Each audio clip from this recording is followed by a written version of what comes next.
রাশিয়াকে বিশেষ সুবিধা দিচ্ছে FAB-1500 মিসাইল।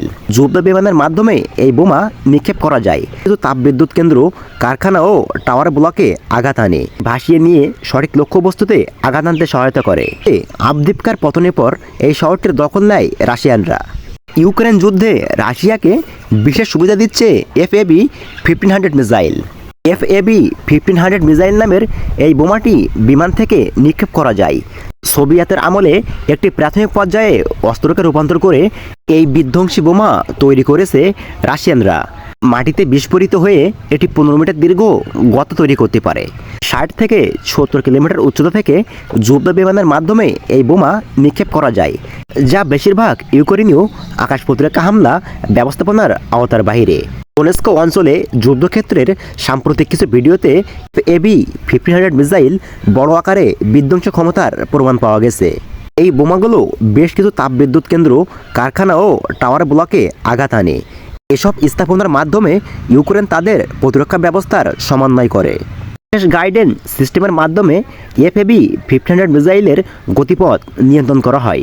এই বোমার সঙ্গে পাখার মতো একটি অংশ রয়েছে। বিমান থেকে নিক্ষেপের পর এই পাখাগুলো বের হয়ে আসে এবং একে ভাসিয়ে নিয়ে সঠিক লক্ষ্যবস্তুতে আঘাত আনতে সহায়তা করে। বিশ্লেষকরা জানান, FAB মডেলের বোমাগুলো দোনেস্কের অঞ্চলে রুশ অগ্রাসনের মূল হাতিয়ার হিসেবে পরিণত হয়েছে। বিশেষত আবদিপকা শহরের আশেপাশে ইউক্রেনীয় প্রতিরক্ষা স্থাপনা ধ্বংসে এগুলো গুরুত্বপূর্ণ ভূমিকা পালন করে। ফেব্রুয়ারিতে আবদিপকার পতনের পর এই শহরটির দখল নেয় রাশিয়ানরা। ইউক্রেনীয় বিমান বাহিনীর মুখপাত্র ইউরি ইহেনাত CNN-কে জানায়, আবদিপকার যুদ্ধে 48 ঘন্টার ব্যবধানে 250টি FAB বোমা নিক্ষেপ করে রাশিয়ানরা। সোভিয়েত আমলে ডাম্বো বাম্বো নামে পরিচিত কিছু বোমাকে মস্কোর কাছাকাছি অবস্থিত এক কারখানায় রূপান্তর করে ক্ষেপণাস্ত্রের রূপ দেওয়া হয়েছে।